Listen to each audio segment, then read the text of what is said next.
Hey, what's up? This is Antonio. Welcome back to my channel. Now, who's ready for some fighting words? In this video, I want to do a fight breakdown for Florian Marku versus Dylan Moran.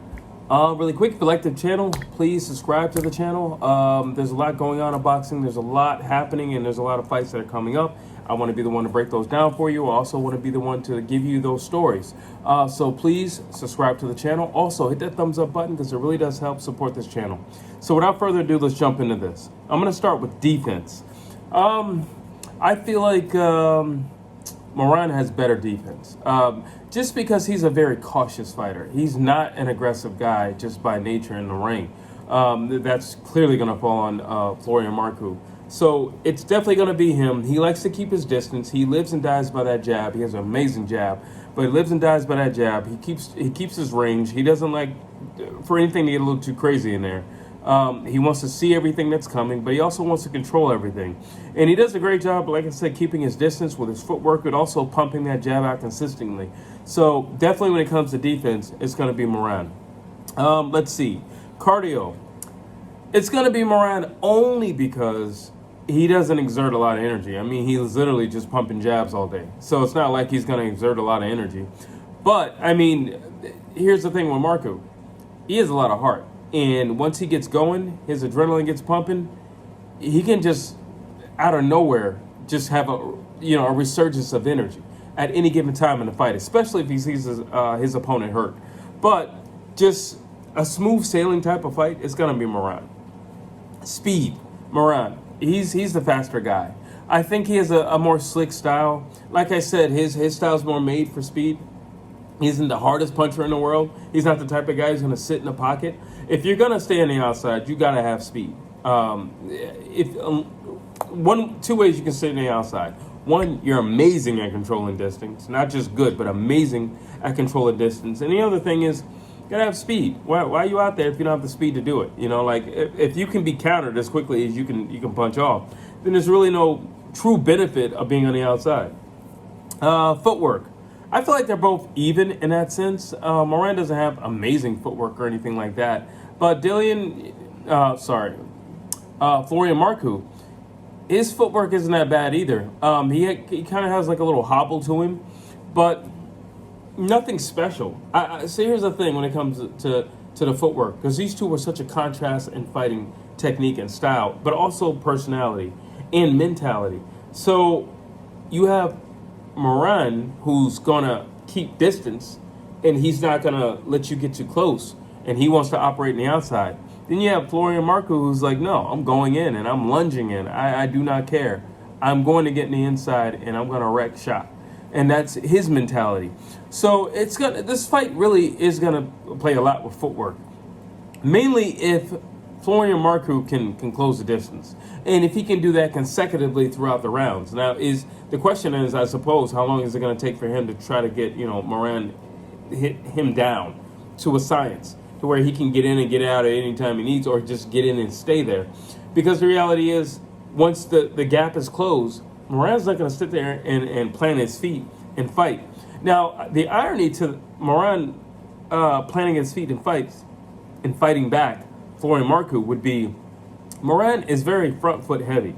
He has a very wide stance, so it's not like he can get out of there quickly, which is going to play in the favor of Florian Marku, because once he gets in there, Moran's really going to have to maneuver himself. Like, he's really going to have to do a back step. Now, mind you, that wide stance that he has, it's going to be hard for him to get out of there instantly. It's not going to be a knee-jerk reaction or anything to get out of there once Florian gets inside. So that's going to be a problem. The footwork in general, that's where I see Florian Marku having a lot of success, mainly because of that wide stance of Moran.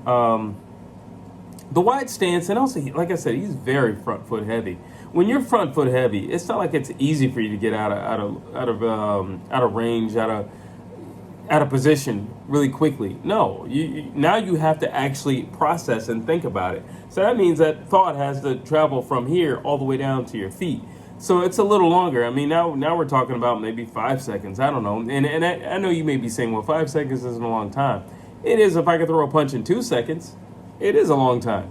So that's going to be interesting to watch. Durability. Florian Marku. He's a tougher, stronger, more durable guy. Guy's built like a tank. He looks like a tank. He has the attitude of a tank driver, and he's coming in to wreck shop. They've already have bad blood, and I imagine he wants to really make a show. And that's really just how he fights in general. That's really how he gets down. He always wants to make a show. One thing about Florian Marku is it's never going to be boring.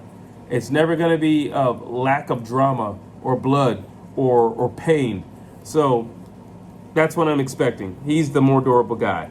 Versatility. Florian Marku can box, but he can get crazy too. He can let his hands go. He can fight. And here's my thing with Dylan. I kind of feel like he has more of an amateurish fighting style. Like, I don't feel like he's fully transitioned over from the amateur style. In which case, once it gets crazy, he's still looking to point fight. Because, again, he's not the heaviest handed person in the world, and he lives and dies by that jab. It's an amazing jab, but if you're going to have a guy who's built like a tank rushing in and throwing bombs at you, that jab is not going to save you. Especially if you're front foot heavy and you can't get out of the way quick enough. Let's see. Who's got more heart? Clearly, Florian Marku. I'm not knocking Dylan, but he has, he's got a TKO loss. So, everybody has an opportunity to fight through something. Now, but the reality is, Florian Marku, he's tough. He's not the type of guy who's going to give up or give in. He's very resilient. And he's also stated that in their face-off. He's like, listen, when asked, why are you going to win this fight? He said, well, I got the heart. I got the heart to win. He didn't mention his skill. He didn't mention his power. He didn't mention his technique. He didn't mention any type of game plan. He said, I got the heart. And you have a loss, and I don't. So there you go. Mentality. I feel like both guys have... I feel like Dylan has what could be a championship mentality. But I feel like, honestly, mentally speaking, Florian Marku is already there. In his mind, he's a champ. He conducts himself like a champ. He talks like a champ. He projects his thoughts like a champ. And I'm not knocking Dylan, but he's not there yet. He's just not there yet. And he certainly doesn't fight like he's there yet. Let's see, power. Of course, Florian Marku. Of course, hands down, Florian Marku. He's got more power than Dylan. And trust me, he's going to use it, and I want to see how Dylan reacts. I want to see, because the reality is, again, he's front foot heavy. I keep saying that, but you're going to watch and see that's going to be a major factor in this fight, that he's front foot heavy. And how is he going to, is he A, going to stand his ground because he's front foot heavy, or is he B, going to back off? And if he backs off, the type of mentality that Florian Marku has, he's going to chase you down. And now there's not going to be, I already know that I hit harder than you. I already know that you're not willing to stay in the pocket with me. But when I hit you and you back off, now it went from a boxing match to a hunt. So let's see. Here's my thing. I have Florian Marku winning. And I think he can win by a knockout. If not that, a TKO. But I do have him winning. This fight will not go the distance. Florian's willing to go for it. That's why. He's willing to go for it. He's that type of guy. Listen, it's all or nothing. He's that type of guy. It's all or nothing. He is one of those rare breed of fighters, especially today in 2023, who really cares about the cheers and the jeers of fans. Were you guys entertained while I performed for you? Were you entertained? Did you like what you saw? He gets marketing. He gets it, because if they ain't screaming, doesn't matter how great, your talent is, ain't nobody coming. He gets it. Dylan Moran, he has a loss. And that's a strike against him because he has a loss, and it's how he has a loss. Listen, if you get knocked out, you could just get caught with something. Now, granted, with a TKO, you could be caught with something as well. But with a TKO, it typically means that something led up to it, and something repeated itself. And either you didn't see it, or you didn't correct it, or you couldn't get out of the way of it. Either way, something led up to something. You could literally just get one punch and get knocked out cold. So that doesn't say as much as a TKO loss, actually. At least not in my eyes. Florian's just all heart, all glory. And again, I think it goes back to that championship mentality. He wants this. Before his time is up, he wants a belt. He really, really, really wants a belt. But he also wants the big name fights. That matters to him. And I think, honestly, I feel like the big name fights matters to Florian Marku more than the belt. And when you have a mentality like that, I don't know. I just feel like that guy's kind of harder to beat because he's not fighting for what everybody else is fighting for. He's not fighting for the crown. He's fighting for the cheers and the praise. He's fighting because he's a warrior and a gladiator. That's why he's fighting. Here's the last thing, and I'll wrap up with this.